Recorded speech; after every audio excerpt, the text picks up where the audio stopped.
Hello and welcome to My Peculiar Life. I'm sure you've been thinking, my God, where is Dory? I haven't posted any episodes lately, and it's not because my life is any more or less peculiar. It's just because I have 2 other episodes that need to be edited, and they're going to take some time, and so I allowed them to encourage my very own procrastination. At all events, I was thinking about a couple of things tonight. And the first one is one of my lofty goals is to acquire a Roomba. I know, right? When I dream big. And you're probably wondering, well, why? Why is that important? It's important because I have one fluffy dog and one fluffy cat. And I have some area rugs and carpeting that is light in color and some that is dark in color. And somehow my white fluffy dog knows to only shed on the dark colored carpets, and my black fluffy cat knows that he should only shed on the light colored carpets. And so I thought, well, it's just too much for me to be vacuuming as much as I am. Why don't I just get a Roomba? And the reason is that my cat is terrified of the vacuum. And I thought, if I get a Roomba and I have this vacuum robot thing just all over the house, it will be a catastrophe. My cat will be so terrified, he will be catatonic.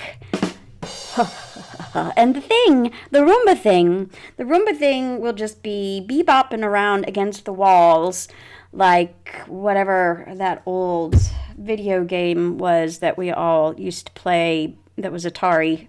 What was that game? Where the thing just bounced off the wall and you had to use a paddle to bounce the little dot off the corners or whatever. I thought, if that thing is bebopping around the walls and he gets cornered, he's going to be kitty cornered. I know. But this is what we have going on in a peculiar life like this. And I'm thinking about my mom a lot. So if I know some of you know me well, some of you don't know me at all, but my mom passed away when I was 27 years old, and my dad had passed away when I was 17. But I was in my mom's hospital room with my 3 siblings when she passed away, and I was reflecting on her life, and she was a hypochondriac. And I'm really not kidding you. She one time thought that her tonsils had atrophied. And I don't even know what that is, but I was driving when she announced. I was probably in my 20s driving back to college on a curvy, narrow road between the county I lived in and the county where my college was. And my sister was sitting in the passenger seat, and from the back of the car, my mom announced that her tonsils had atrophied. And I started laughing so hard that I was doing the ugly laugh where your eyes get all squinty and then the tears come and it just blurs your vision. And my sister had to actually put her hand on the wheel to make sure we didn't drive off the road. But another time she called my brother at work because... And my mom did not drink alcohol. She, once in a while would have a cocktail when we went out, but she didn't drink alcohol really. But one day she called my brother, who worked in the addiction and recovery field, and she called him at work, and he knew he was in trouble because she started right away to ask him a question and used his full name. And whenever my mom used your full name, if you were male, if you were my brother's and she used your full name, not your nickname, your full name, you knew that a ridiculous conversation was coming up. And if you were female, like me and my sister, and she used your first and middle name, you knew that a ridiculous conversation or question was coming up. So if she ever started a conversation with me and she said, Dorothy Ann, I knew that I should brace myself for the worst. So she called my brother at work, and I won't say his name out of respect for his privacy, But he knew he was in trouble, and she asked for him, and he said, "Yes, Mom."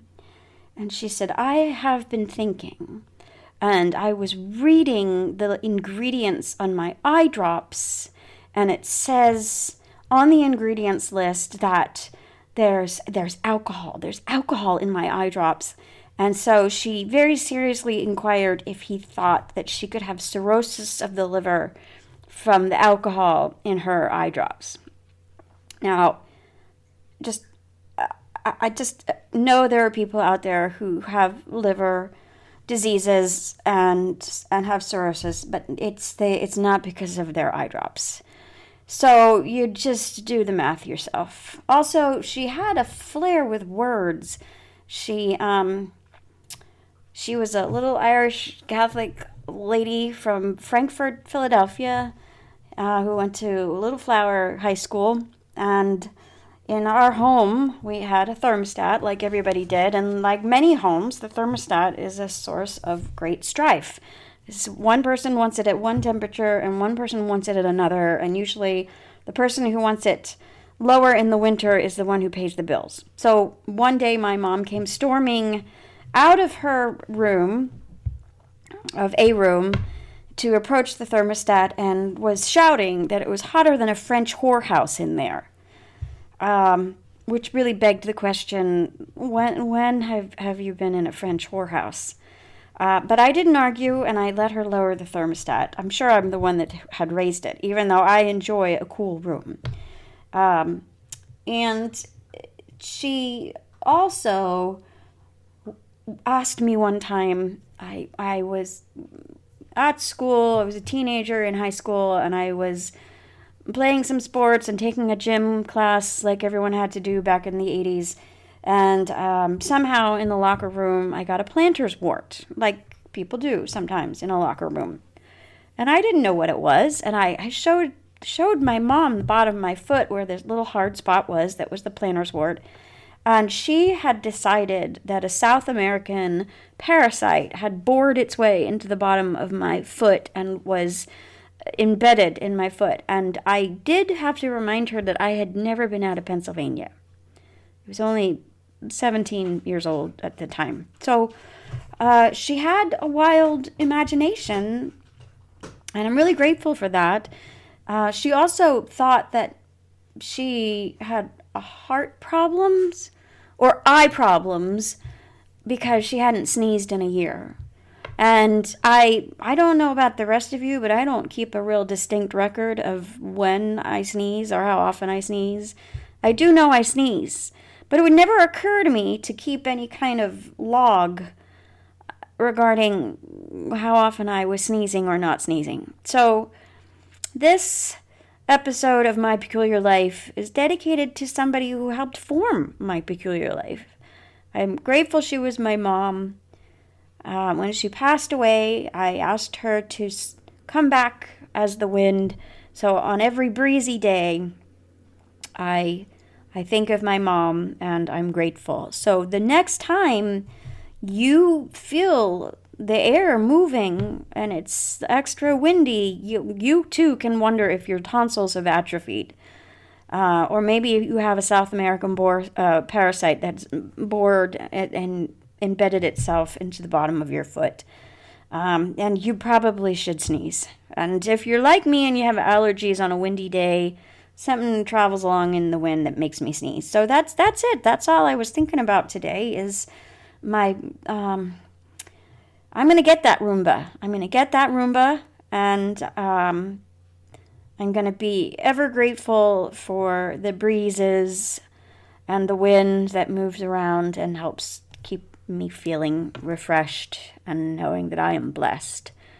So that's it. So just remember, as I always say, be kind, be respectful, be loving to each other, and most importantly, when it's your time to leave this earth, make sure you leave it a little bit better than when you got here. Take care.